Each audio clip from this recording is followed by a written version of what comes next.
From Dallas, Texas, the flash, apparently official, President Kennedy died at 1 p.m. Central Standard Time. Cuba itself is really quickly going to become the Kennedy administration's top priority. The next 4 years are going to be difficult and challenging years for us all. At the end of the day, the US is facing off against this tiny island, Cuba. How could you lose? Castro will tell the General Assembly the United States is seeking to overthrow him. Kennedy really looks to the CIA to get the business of the Cold War done. Castro and his fellow dictators may rule nations, they do not rule people. The CIA were kind of playing JFK. In the eyes of some CIA-trained militants, Kennedy had become a traitor to the cause. B-26 bombers of the Cuban Exile Air Force attacked Castro's airfield. Everything that could go wrong does. Out of ammunition, men fighting in water, if no help given, Blue Beach lost. The airstrike has humiliated the United States before the world. Were you ever offered money to assassinate President Kennedy? Directly, on numerous occasions. It is clear that the forces of communism are not to be underestimated in Cuba or anywhere else in the world. It's like a nightmare. It's something you think, well, I'll wake up tomorrow and it's not true.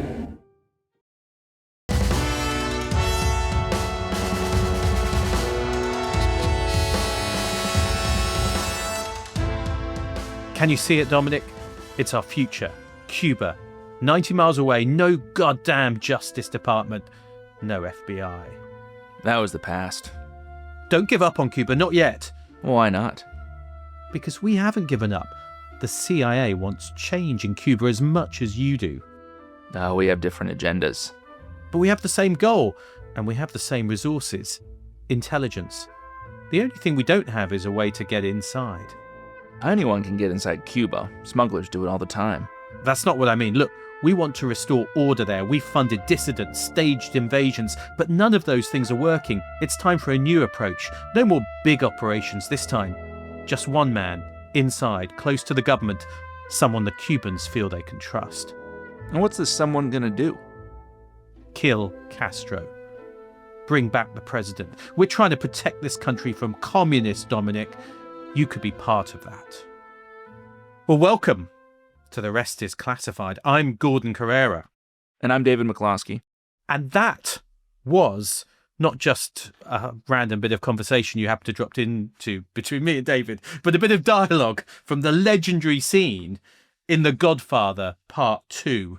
And why are we using that legendary scene, David? Well, what better way, Gordon, to start a big new series on Cuba and the CIA and JFK than to read from The Godfather Part 2.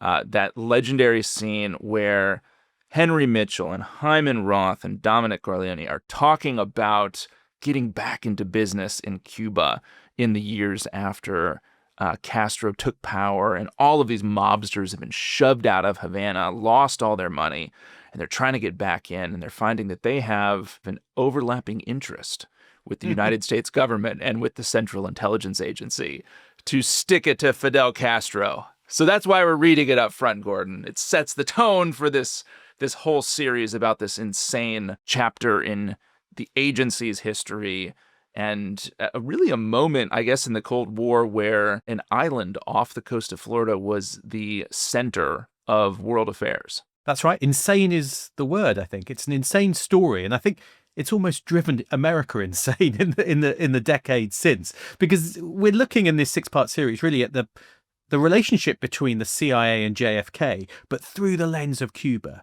and Cuba being the critical aspect which shapes this relationship, and which actually, strange how that one island is going to shape JFK, the 35th president of the United States, whole time as president, his career, his death, and the questions around his assassination all kind of revolve around the CIA and Cuba, I think. Yeah, and we should say, Gordon, we have a very special surprise for listeners. For the first time on The Rest is Classified, we are going to put out an exclusive miniseries for our declassified club members, which is going to explore, I guess, really the theories, the conspiracy theories, some of the mysteries surrounding the assassination of John F. Kennedy that spring directly from the story we're going to tell over the next 6 episodes.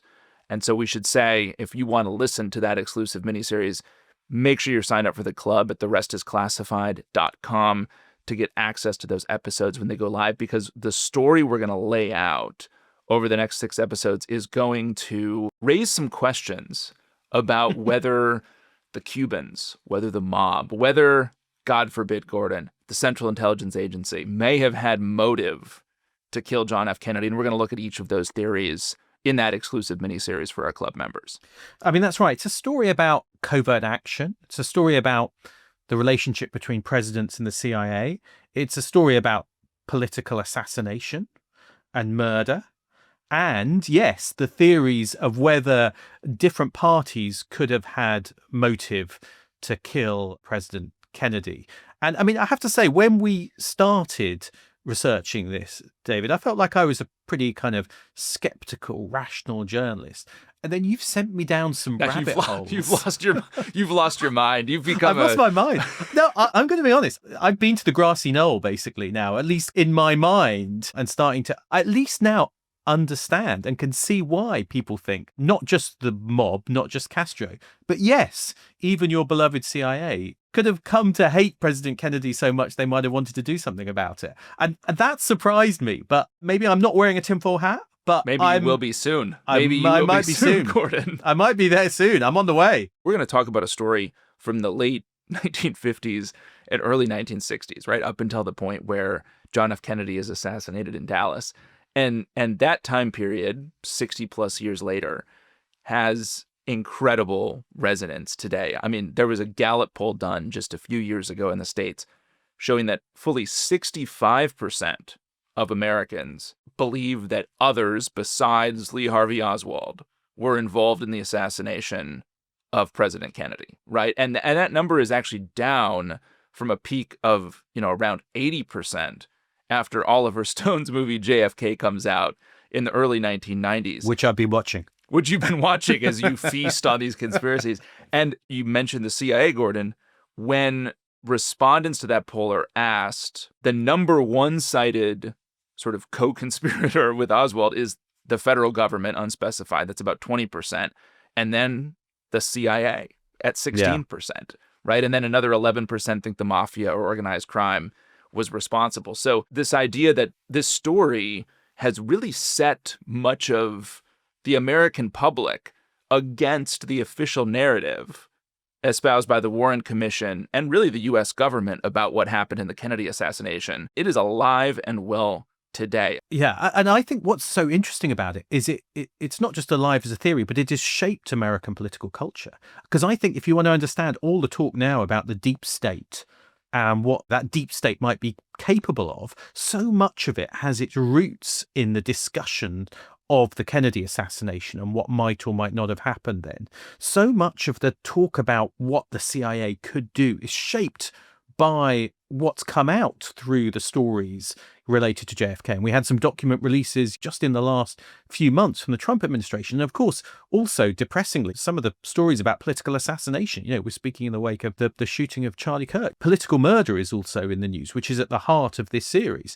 So it's something from 60 odd years ago, but it's incredibly topical now and really has fed into the kind of world we live in today. And I think also does, beyond the kind of conspiracy theory, it does really shine a light, I think, into the early CIA and into the world of covert action and some of the things that we're particularly interested in this show. Yeah, the covert action point is really a fascinating one from just a pure espionage standpoint, because I think this story really illustrates a lot of the kind of promise and peril of covert action for the Central Intelligence Agency and for the American presidency, because we're going to see that this really becomes, I think, a how not to manual in the execution of a covert action program.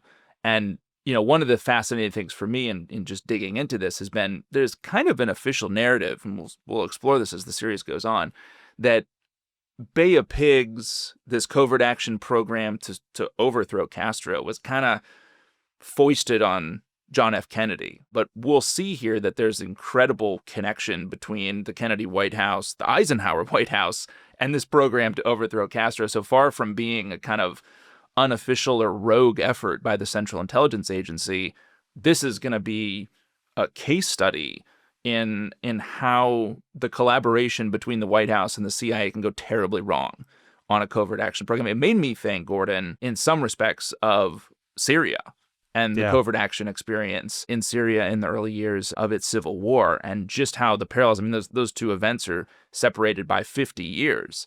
And a lot of the same issues that befell the CIA and Kennedy over Castro affected the Obama White House and the CIA over Bashar al-Assad Syria. Yeah, that's right. So it's a world of covert action, conspiracies, and yes, cover-ups. So with all of that, let's set the scene, because it all really revolves around Cuba, doesn't it? We should probably help listeners just get into the mentality of the late 50s and early 60s on Cuba, because it's not a sort of sleepy, corrupt, irrelevant dictatorship at that point in time. I mean, it's really starting to become a centerpiece of the Cold War. And there's a lot of history with respect to the U.S. and Cuba. But just, I mean, to set it up, to begin, Cuba is 90 miles from Key West, Florida. So if you think about it as an American as some kind of distant place, it is absolutely not. That's just a bit further than the distance from, I looked this up, Gordon, to help our UK listeners, from London to Oxford, or to help our Texans, it's the distance from Dallas to Waco, Texas. So it is very, very close. Or from the Isle of Man to the British mainland, as I discovered. So just imagine if you're in the northwest of England, it's the Isle of Man, which is becoming the centre of British anxiety. Well, we've set it up now. We've got 3 different yardsticks to help everybody. The point is, it's very close. You can drive a boat there very quickly. And Cuba has been, by the time we get to the 1950s, coveted for generations by American statesmen, going all the way back to the founding fathers. I mean, there's some choice Thomas Jefferson quotes about how much he wanted to possess Cuba.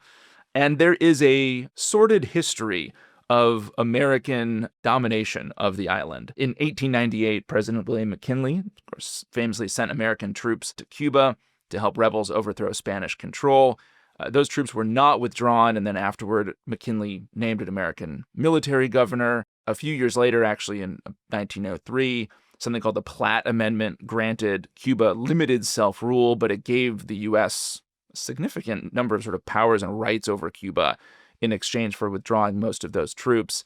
Of course, that led to the continuation of an American naval base at Guantanamo Bay, which we still have today. I've visited 3 times, so weird way of seeing Cuba, but yeah. That is a weird way of seeing Cuba. You've earned a lot of points in your Guantanamo Bay stays, Gordon. I have, yeah. It's exciting.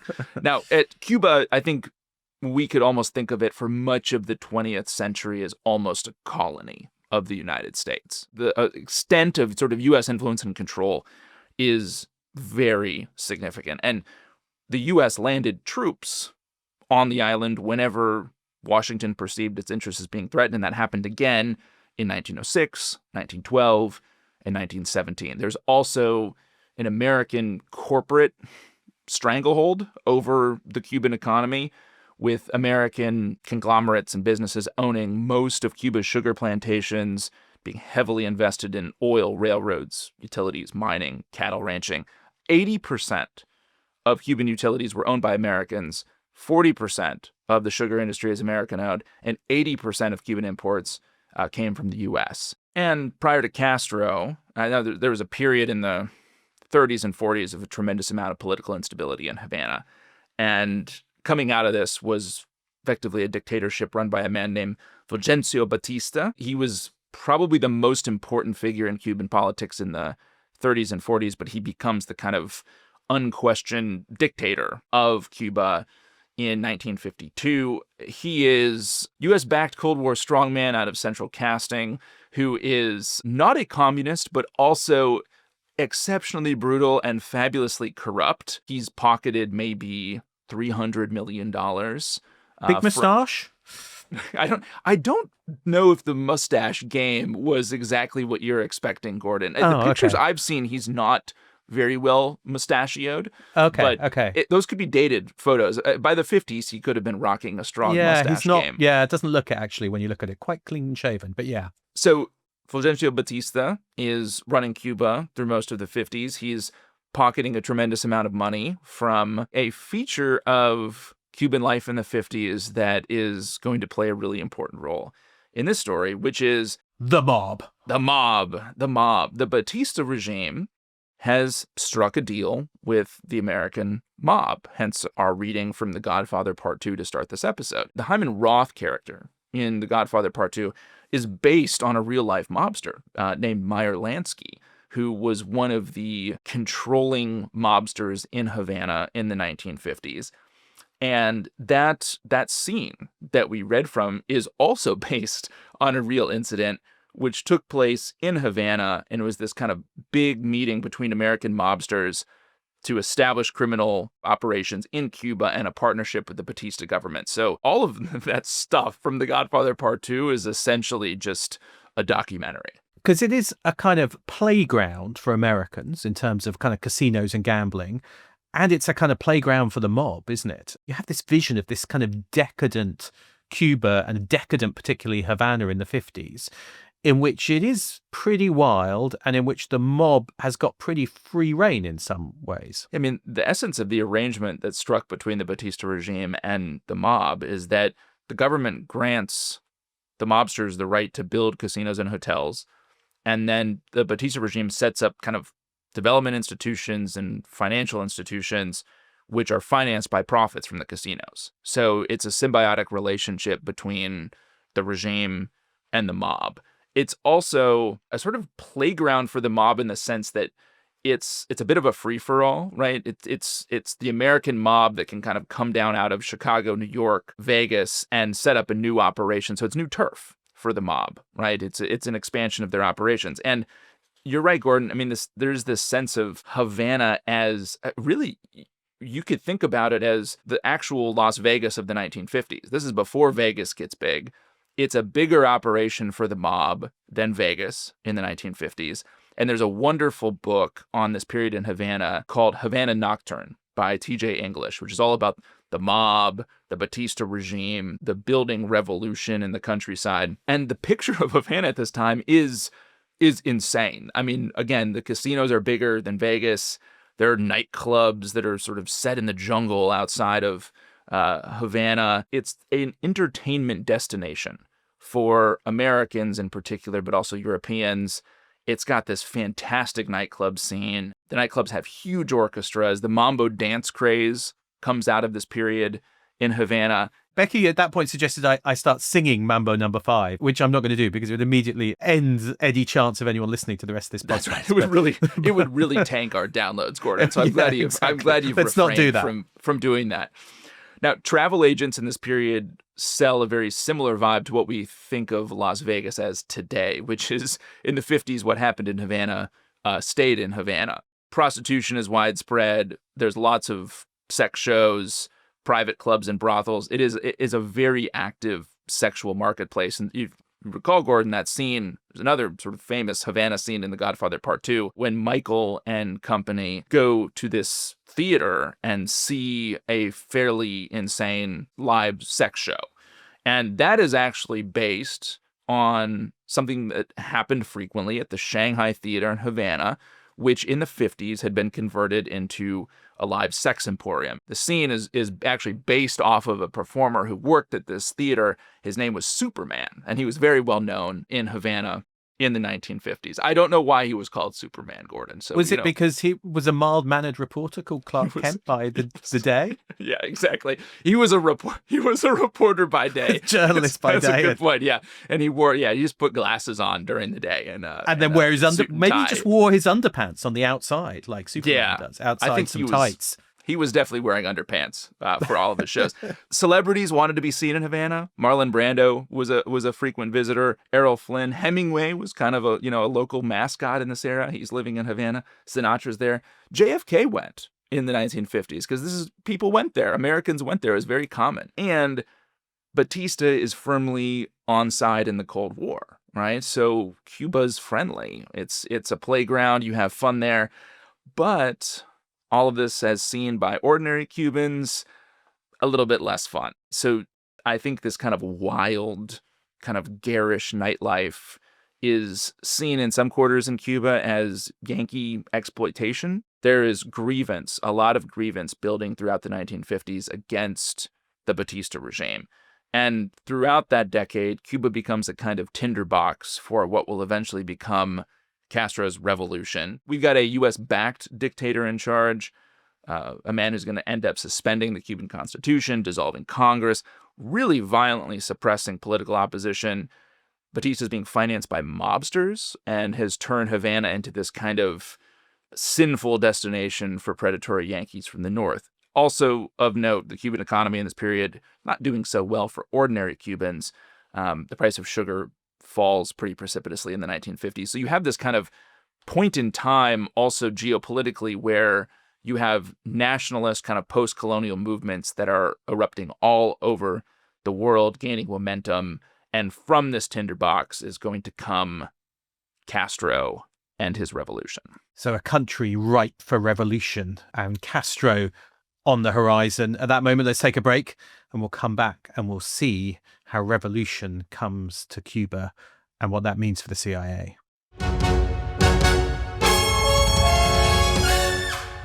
Welcome back.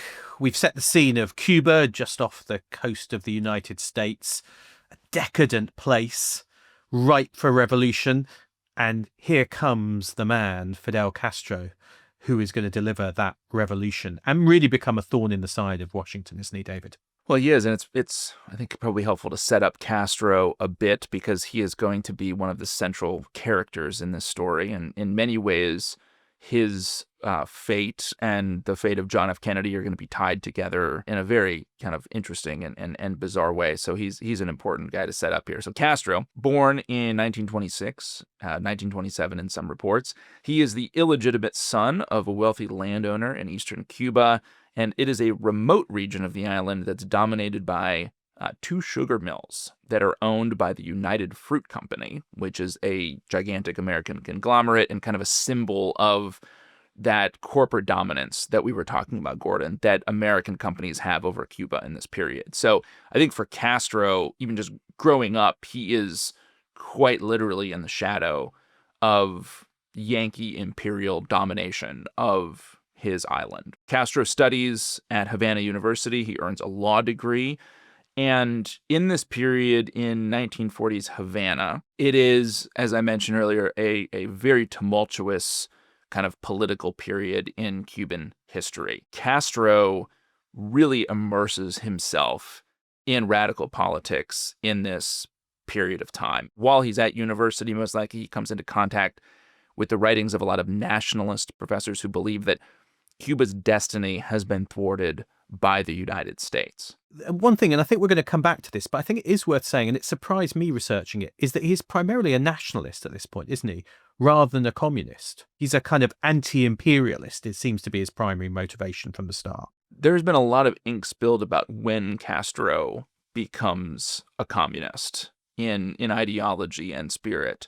And I think it's fair to say that in this period, he's drifting that direction, but he's probably not all the way there yet. And it is probably more accurate to see him as a nationalist and to view his politics through the lens of he sees the Batista regime, he sees the sort of succession of weak governments in the 40s as being an extension of U.S. power and influence on the island. And I think a helpful frame for thinking about really the kind of regime Castro will set up and the actions that he'll take later on is he's, I think in this period, starting to define his political project in opposition to the United States.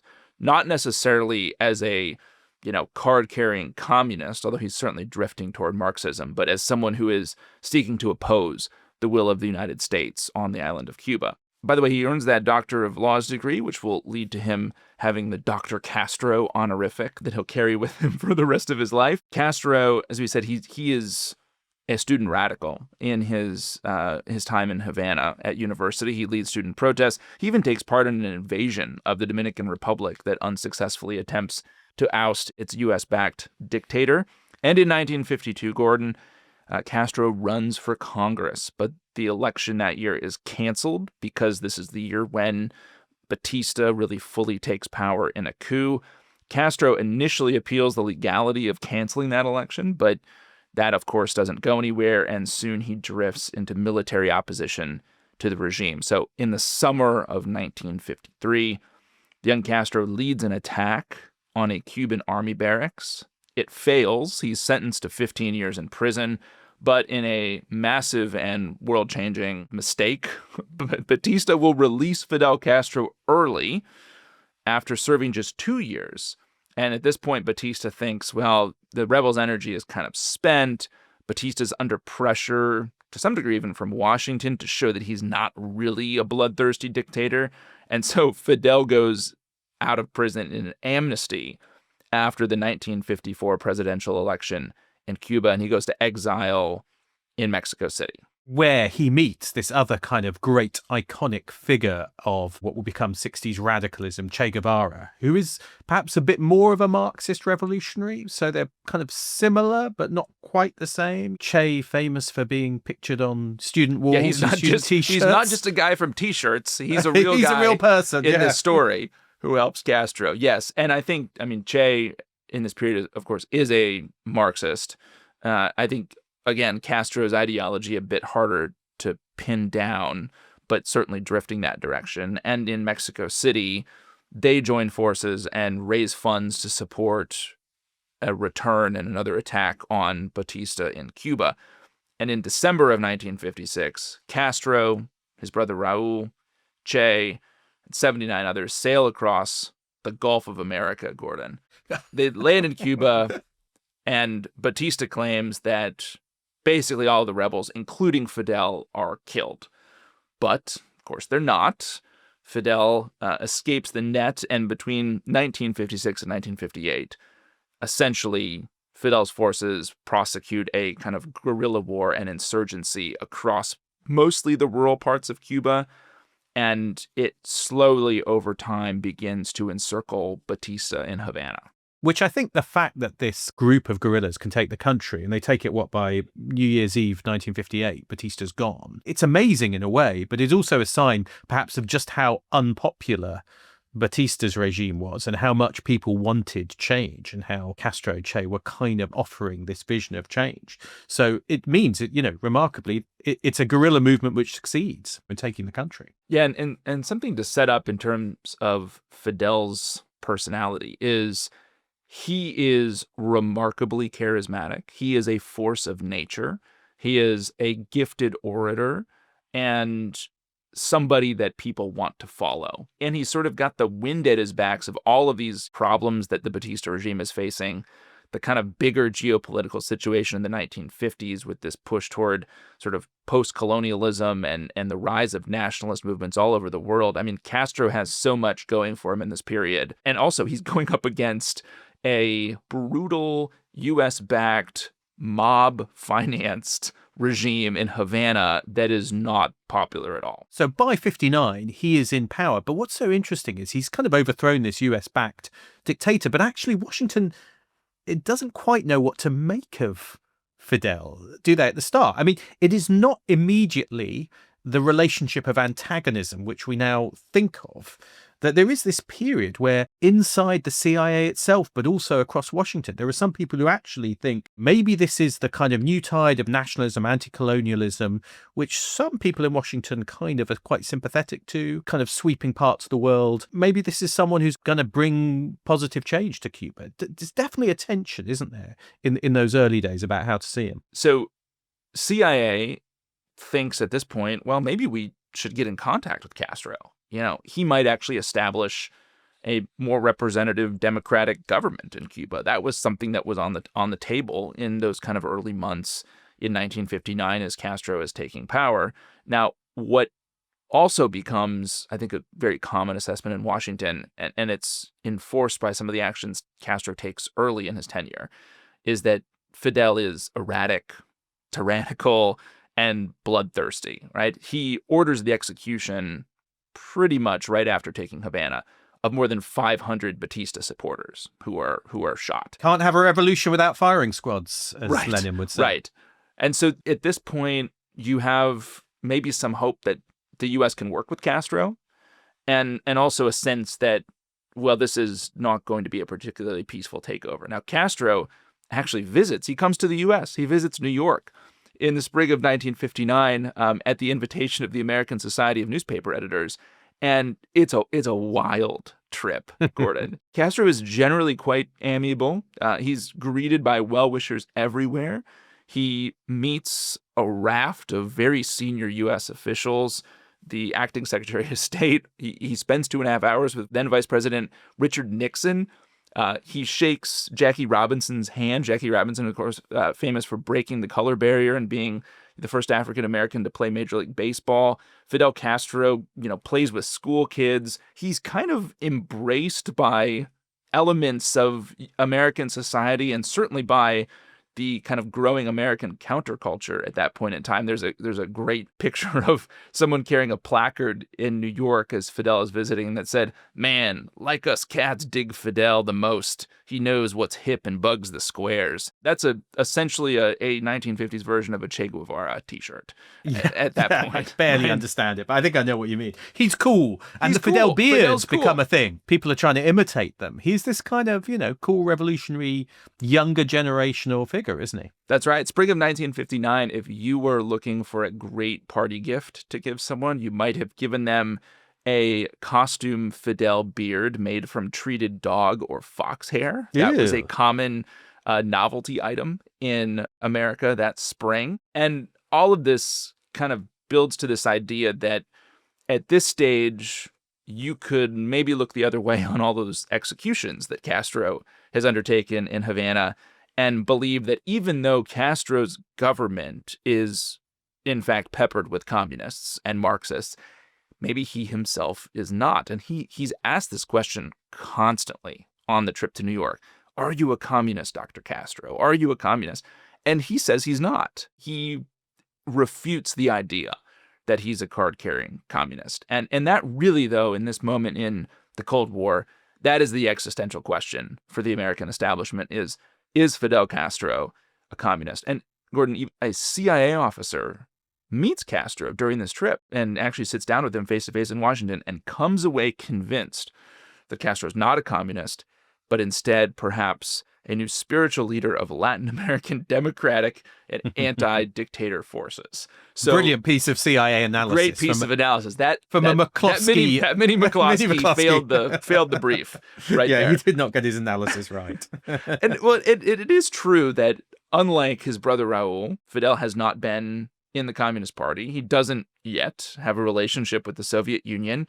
And when he sits down with Vice President Nixon, I think Nixon's assessment is pretty close to where official Washington is at that point, because Nixon comes away and thinks Castro is either incredibly naive about communism and the strength of sort of communism inside his own government, or he's under communist discipline. And essentially, I think Nixon is saying, look, we have to kind of deal with him as though he is a communist. I think what's interesting is as his regime starts to take shape back in Cuba, he starts to do things which are against, American corporate interests, the way in which America had exploited Cuba, as we talked about earlier, which, of course, if you're negatively disposed to communists, you'll say is communism, but also you could still see as that kind of nationalism, anti-imperialism, trying to kind of clear out the economic exploitation by the US. But what he is going to do is kind of try and eject those American forces, whether it's business or the mob, from Cuba, which he sees as having exploited his country, which, of course, if you want to see it as kind of a communist move, you could, but it isn't necessarily that, even at this point. No, not necessarily. And I think even as Castro starts appropriating, American investments to the tune of hundreds of millions of dollars in Cuba, you're right, Gordon. I mean, you could spin a story that he is just a nationalist who wants Cuba to be much more independent. What he does do in this period, though, is he infuriates the mob because he imposes much more stringent controls on the sort of hotel and casino scene, and loads of American mobsters are essentially kicked out of Havana and lose their shirts in the process. I mean, a lot of these organizations had invested considerable sums in setting up and running these casinos and hotels, and they are basically shoved out and not compensated for it.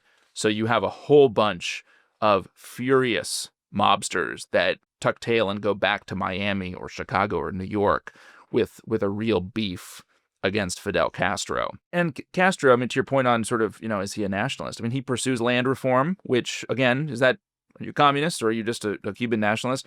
Which, of course, makes the American owners of big sugar mills and plantations and cattle ranches extremely anxious. Castro's imprisoning thousands of Cuban citizens, some with very close ties to the U.S. The executions continue. So Castro is building a pretty diverse set of enemies in the United States. So you have a kind of growing exile community of Cubans that have gone to Florida, in particular Miami. There's just kind of a steady flow and are still there. You have American corporate interests where you have properties that have been nationalized. You have the mob. And then you also have conservatives, people like Richard Nixon, who are stridently anti-communist and who see in Fidel's regime, maybe it's not consolidated yet, but at this point you at least have the prospect of a communist-controlled government that is 90 miles from Florida, which has, at this point in the Cold War, you don't have any sort of communist stronghold that close to the U.S. in the Western Hemisphere. So this is a new and very threatening development. And of course, the US views this as its hemisphere, and therefore, even if it doesn't have its sphere of influence, and the idea of any kind of communist foothold there is something which is kind of anathema to Washington. I mean, the contacts start a little bit with the Soviet Union, I think, with the KGB. There's some signs of contact, but it's still not massive at this point in 1959, is it? No, it's not. I think the KGB, the Soviets, are also trying to feel out Castro in this period. There is a connection that begins pretty soon after he takes Havana between Castro's security services and the KGB. Communist influence, I think, over the course of 1959 does become more apparent inside Castro's regime. So you have even small things like officials inside the regime calling each other comrade, or the word God being stricken from the Cuban Constitution, or red stars being painted on Castro's military vehicles. So if you're writing the analysis, you can start to build a picture of this is a communist takeover. And in resistance to this, a spate of anti-Castro terror begins in Havana and around Cuba, with Cubans starting to resist. There are department stores in Havana that are bombed. There's a ship in Havana Harbor that's blown up that kills more than 100. Sugar plantations are burned. You have, as we said, this growing exile community that's fleeing and coming to Florida. And amid all of this, I think the Eisenhower administration is looking at this and saying, what is the Cuba policy going to be? So in October of 1959, Eisenhower tasks the State Department to come up with that policy. And what the State Department does is they write down that essentially the policy will be to encourage and coalesce opposition to the Castro regime's present form while avoiding giving the impression of direct pressure or intervention. Which makes it sound like a job for the CIA. It is a job for the CIA, Gordon. I thought you'd never say it. I thought we'd never get there. If you want to encourage it's a job opposition, for the CIA. But without giving the impression of direct pressure, I wonder which part of the US government that will fall to. I think it's time for the CIA to enter the story properly. It is. And of course, so the State Department writes the words, the CIA is going to do it. And I think it's worth setting up the CIA of the late 1950s before we get to the specifics of what the CIA thinks it might do with Fidel, because the CIA of the 1950s is very different from the Central Intelligence Agency of today, as we'll see. That's okay, Gordon. For those who didn't hear that faint noise that Gordon made, that was a sound of incredible skepticism. The deep state endures. Exactly. And a sign of maybe Gordon's trip down the rabbit trail of conspiracy. So the CIA at this point in time in the late 1950s is a very young organization. It's been around only since 1947. It is full of white Anglo-Saxon Protestants, WASPs, skull and bones types, guys who graduated from Yale. You've compared them before to which the Bullingdon Club. Okay. Yeah, the Bullingdon Club, where David Cameron and Boris Johnson went, which is the kind of elite drinking society of Oxford, and in this case, Skull and Bones of Yale. But it's a kind of elite crowd, isn't it? Slightly entitled, some people might say. Just slightly, yes. So I think there's 4 things to know about the CIA of this period. One, to this point on kind of waspy skull and bones types, it is staffed with rich, well-connected white guys who'd spent a lot of the Second World War blowing things up all over Europe. Okay, so this is full of OSS, Office of Strategic Services guys whose experience in intelligence is destroying Nazi railroads and supply depots, right? So this is an organization of covert action, you could say, where it's a little bit less, let's just kind of get the facts about the world. Yeah. Yes. Led by Alan Dulles. Yes, friend of the pod. He is the leader of the CIA at this point and is going to be a big figure, I think, in our story and actually in some of the theories, I'm not going to call them conspiracy theories, involving the CIA and JFK, which we'll end up coming to. So I think we should just spend a moment on Dulles, because he's kind of emblematic, isn't he, of that kind of crowd who are from the elite, who've served in World War II. He'd been a corporate lawyer, I think, had been his background in the 30s. Actually did quite a lot of work with Nazi Germany and with kind of German industrialists, and then is in OSS, the precursor to the CIA in World War II. And he's in Switzerland, isn't he? Which is quite a kind of neutral venue where he can use some of those contacts and do all kinds of things. But he is, I think, a really interesting character, because if you read some of the books I've been reading, David, about the CIA in this period, he is emblematic of what you might call a certain vision of American power, in which I think corporate interests are allied to an assertive view of American policy around the world. So a lot of what the CIA will be doing in the 50s and even beyond that will be about shaping the world, but also shaping it to be safe for some of the corporations which Alan Dulles has worked for as a lawyer, including the United Fruit Company we mentioned, and they're going to launch a coup in Guatemala to make the country basically safe for the United Fruit and American Company. And even if we go back to Iran, oil is part of the motivation. So there is this kind of sense in which Alan Dulles is emblematic of a certain type of American elite and a certain view of the world and of what the CIA should do. Fair? Unfair? Well, you've said this in sneering tones, which makes makes it sound diabolical. I mean, I don't disagree. I think it's just a happy alignment of geopolitical and corporate interest that just so happen to be connected. You can have instances where a country's geopolitical or security interests sort of conflict with its corporate interests. And in this case, we just have a wonderful example of alignment between Washington and giant U.S. conglomerates, Gordon. It feels, what's more innocent than that, right?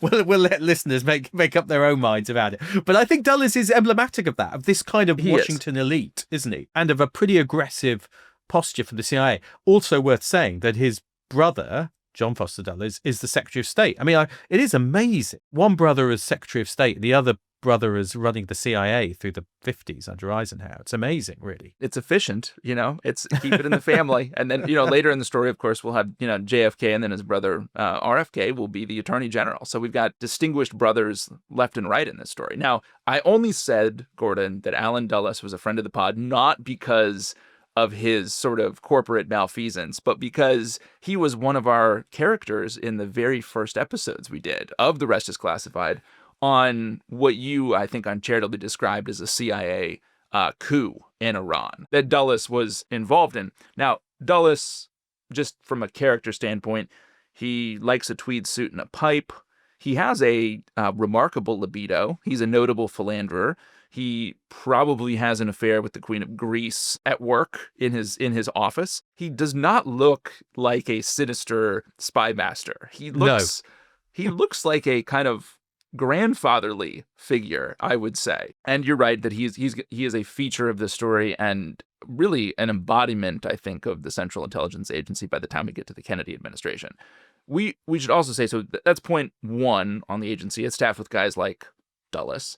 Two is that there really isn't any congressional oversight in this period. So there isn't much of a check on the executive branch's control over the CIA. And there's a great story from one of Dulles' administrative aides, where he basically says that when Dulles would brief Congress, because he would do this sometimes to keep them informed, he'd brief one of the committees, and Dulles would go and ask for money. They would usually give it to him, and Dulles would say, I think, Mr. Chairman, I've asked for as much as I can spend wisely. If I get into trouble, I'll come back to your committee.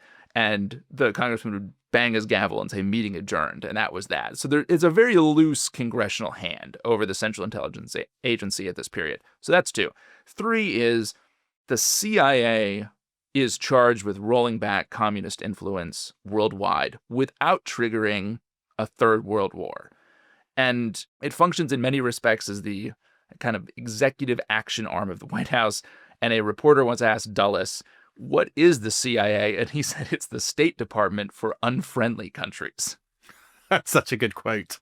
So countries where we might have to do some stuff to make them more amenable to U.S. interests, that's when the CIA in this period gets involved. And I find it very interesting because under Eisenhower, who is president through most of the 50s, Second World War general, actually, this experienced military leader, but who actually has a kind of aversion to getting the U.S. into another shooting war, I think, and therefore actually comes to see the value of the CIA in carrying out kind of covert activity and being very aggressive in some of its programs and its covert actions, precisely because he sees it as a kind of tool to roll back communism, to create the kind of world that he sees as important, but not to get into an all-out shooting war. And I think for that reason, I think it feels like he does give Dulles and the CIA a lot of latitude. And I think as he comes to the end of his presidency, he possibly thinks too much latitude. I think that's one of the things he might think in Eisenhower's case. But certainly covert action becomes quite intrinsic to US policy in this period under Eisenhower. Well, and all of the significant characters we're going to talk about, when they look at the world and they look at unfriendly countries, let's say, they are framing the world of possibility through the lens of the Second World War, a total war that resulted in so much misery that it basically destroyed the European continent and much of Asia and resulted in the dropping of nuclear bombs on Japan. So they are trying to avoid that at all costs. And covert action in this period, and I think we have a tendency to look back on some of these CIA adventures, let's say from the 50s, and think, that caused more sort of long-term harm than good. These were unwise. They were all being crafted by guys like Dulles and Eisenhower and many of the other characters that we'll meet with the express goal of affecting political outcomes somewhere, to roll back what was seen as a communist desire to sort of slowly encapsulate the world. They're trying to use the CIA to roll that influence back without getting everybody into a total war. So Eisenhower, I think, becomes very enamored with using the CIA for covert action purposes because you could conceivably avoid that total war. You don't have to be overt with the way you're using, U.S. power and prestige. And I think Eisenhower also, Gordon, would have seen, it wouldn't have been well known or known at all at the time in the 50s, but he would have seen the effectiveness of intelligence and covert action at work in the Second World War. I mean, the breaking of German codes. Eisenhower would have understood the value that an intelligence service could play in winning a conflict, and I think just turns more and more to the Central Intelligence Agency throughout his term. But he's not going to be shy of using the most aggressive tools, as we'll see. Well, that's right. And fourth, I think this is an important thing to note on the CIA, is that because of this demand from the White House, the CIA is really growing bureaucratically in this period, right? It is literally sprawling into new real estate. And this is, throughout our story, the CIA will actually not be really working from Langley yet, but the cornerstone is laid for the Central Intelligence Agency's headquarters out at Langley in 1959. So it's being, throughout most of our story, the headquarters building is being constructed. It is a 258-acre campus with 1 million square feet of office space. That makes it, in terms of sort of U.S. government office space, only second in size next to the Pentagon. And it's massive. There's a 500-seat auditorium. There's a cafeteria that can accommodate 1,000 people. There's a 3,000-car parking garage. So American intelligence has gone in the span of a decade from a really really small elite enterprise to part of the Washington sort of bureaucratic establishment by the end of the 1950s. So we've got this picture of a CIA which is led by these kind of aggressive covert operators, relatively little oversight, tasked by the president with rolling back communism, growing rapidly. And then there is Castro in Cuba, just off the US coast. And I mean, you can see, what's coming in a sense, can't you? You can see that the push is going to be there for the CIA to take the lead in destabilizing and going after Castro. Yeah, and it's interesting. The CIA, now looking back at this period, I think gets a bit of a bad rap, Gordon, for the allegation that the agency kind of came up with a really hastily developed plan to deal with Castro and kind of foisted it on the Kennedy White House. And I think it's interesting when you look back at it. The CIA is actually a bit late to the party on the assessment that Castro has to go. The State Department, of course, had developed that policy.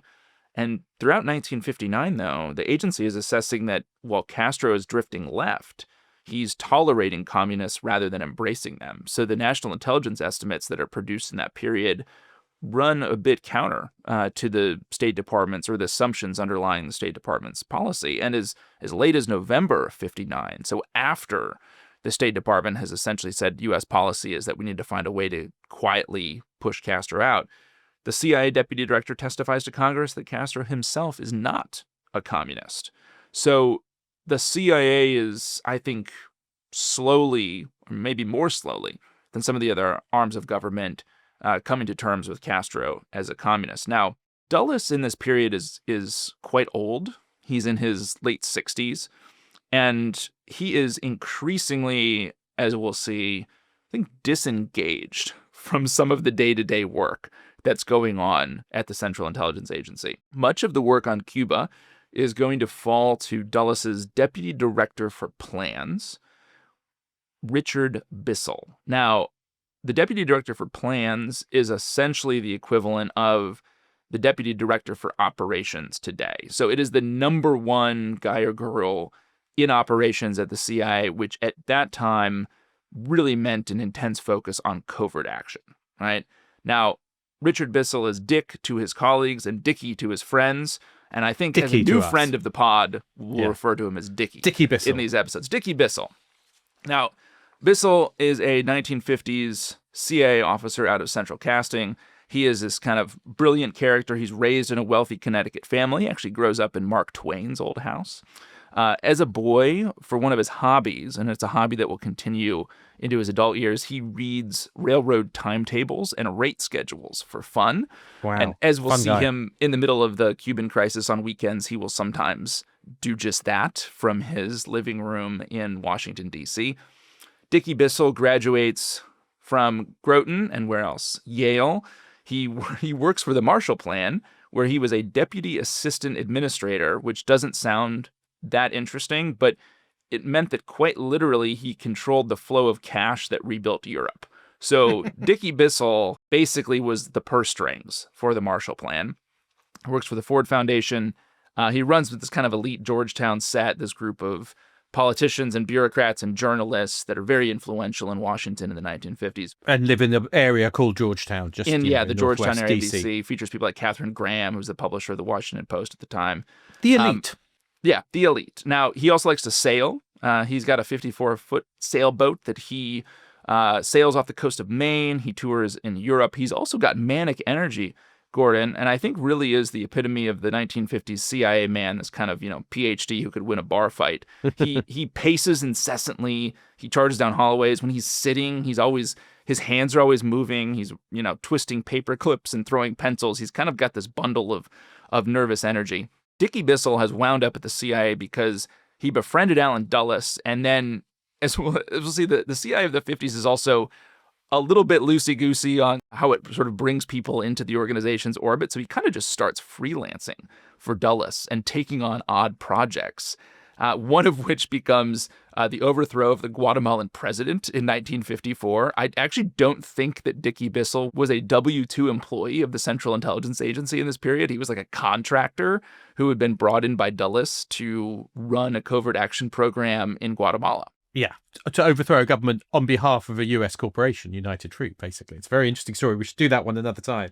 But I think we're getting a picture of this slightly aggressive, confident operator, basically. He's also extremely competent. So he does, after Guatemala, join the CIA full-time, and he takes on a title of Dulles' special assistant, where he leads the program to develop the U-2 spy plane. Gordon, the Air Force had predicted that it would take 6 years to develop the U-2. Bissell did it in under 20 months, and he came in $3 million under budget. And by early 1959, he is Dulles' deputy director for plans.